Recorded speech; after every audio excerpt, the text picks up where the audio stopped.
Desserts are supposed to be fun, right?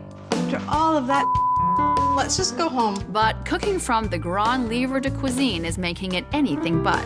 After some temperature turmoil, our book-shaped bread is finally baking. The crepe Suzette batter is chilling, and only half of our layers are done for our caramel creation. Still a long way to go before Thierry Busset, a pastry pro who Gordon Ramsay calls one of the best in the world, comes to judge this sugary mess. Crap. I can't wait to see what they can do. Okay, we have less than an hour before the chef arrives. The man's gonna get some strange bread and some not quite hard ice cream. It's finally time to start our last recipe, the pistachio nougat. I really hope this one turns out, because I love nougat. That's the one I can't wait to see. A little green food coloring. I went a bit nuts with the food coloring. He said a little bit. What is a little bit? 1 drop? 2 drops? Maybe I'd put in about 10 drops. That's a lot of green. While Kristina makes the chewy nougat, I'll make the ultra-thin sheet of nougatine of the caramel variation.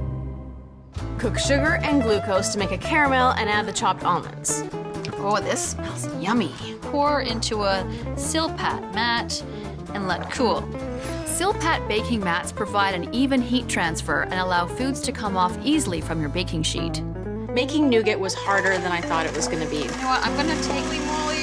In the book, there is one step they do not explain. Then it says desiccate. So I know what it means, but what does it mean in terms of cooking? Can you help me? What does that mean? Desiccate, usually it's to dry.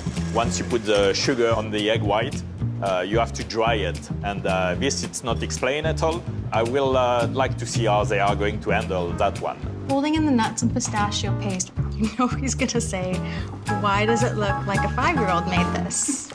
The nougatine recipe called for it to be as thin as possible. As I was rolling it out and it was cooling down, it got harder and harder to roll. If you do it before it's cooked, it will give you the right thickness. They're too thick. As soon as you take it out of the oven, you have to cut it, and you take out the paper right away. Et voila. Now you got the secret of the famous thin rectangle. Like, look at how thin they are in the book, and look at these. Well, I knew looking at it's gonna be tough to do that. Next, the gianduja chocolate layer. If you plan on melting chocolate, it's best to buy it in bricks or bars. Chocolate chips actually contain less cocoa butter to better hold their shape in cookies, and therefore they are more difficult to melt. Melt the chocolate and add the nougatine pieces. Place between 2 sheets of paper and refrigerate to set. How's that bread?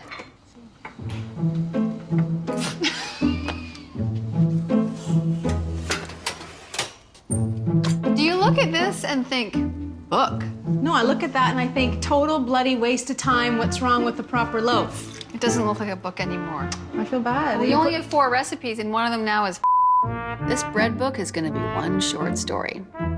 I've never made a dessert this big before. These recipes are huge. This looks like somebody vomited with chunks of nuts. So I'll have to give him a piece from over here. We'll just cut it. We won't see it. Pistachio paste is disgusting. But that's what the recipe called for. Overkill on the pistachio paste Doesn't look very appetizing. and overkill on the food coloring. Maybe the edible wafer paper will hide the neon nougat a bit. Now what? The recipes weren't coming together. The kitchen was falling apart. Damn it, you and your art! I was falling apart. It was not a good day. Ooh, I'm getting better. It was time to slow things down, collect myself, and begin the final layer of the caramel variation. This is all hardened now again.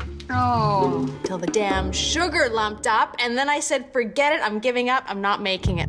And that means layer 5, the caramel garnish, is gone. That's like the least important part. I hate this. Nothing was firming up in the fridge. Brr. Timing and to be organizing, it's one of the main things in pastry. Half an hour. God, I'm gonna be so embarrassed. They won't have the time to do everything they plan. Okay, time to play hide the dishes. We were hiding dishes. Look at your butt. I was a mess. Flour was everywhere. I'm pretty much sure they won't be in time. Oh, and you know what? We need to cut up this nougat. It's not really set. He's gonna be here any minute. I don't think they look so bad. They just don't look like they look in the book. They're soupy. Look. It's melting. It's falling apart. Oh, God. This one's really soupy. I think we should put this back in. Oh my God, that looks horrible. He looks scary. He looks mean. Hi, everybody. Hi.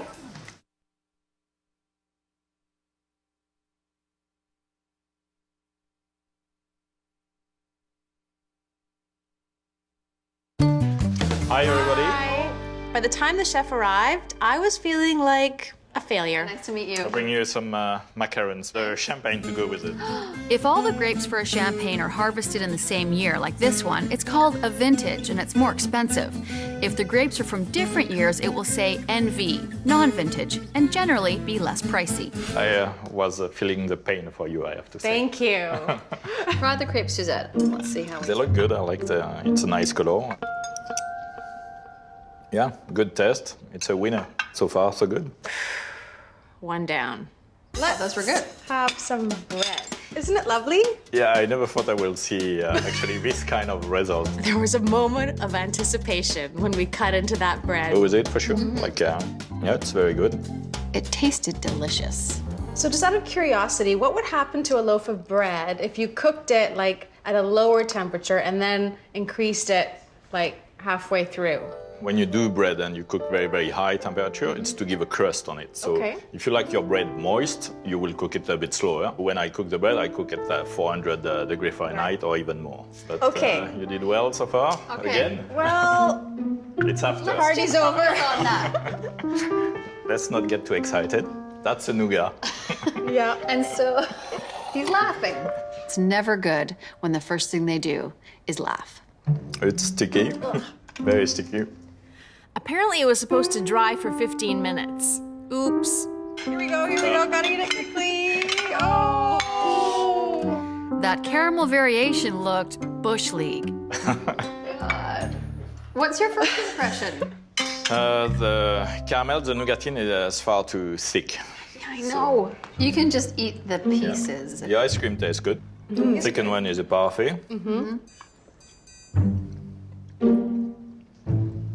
Parfait, it's not terrible. It's edible. It's not terrible. I love want it when this they say bit, it's not though. terrible. So if you had to give us a mark out of 10, what would it be? So I will go probably around 5 or 6. Right.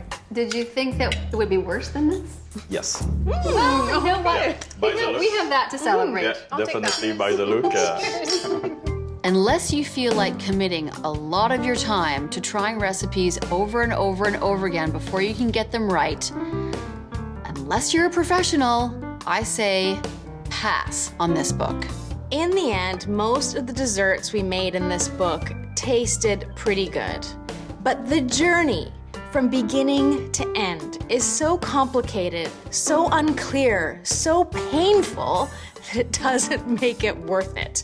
I have to take a pass on this cookbook. Grand Livre du Cuisine does not get the A&K stamp of approval. For more great information, check us out online.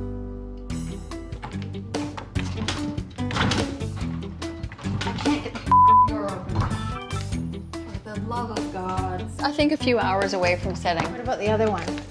Can you stick that one in the freezer for a bit? Okay. Can you go with this too?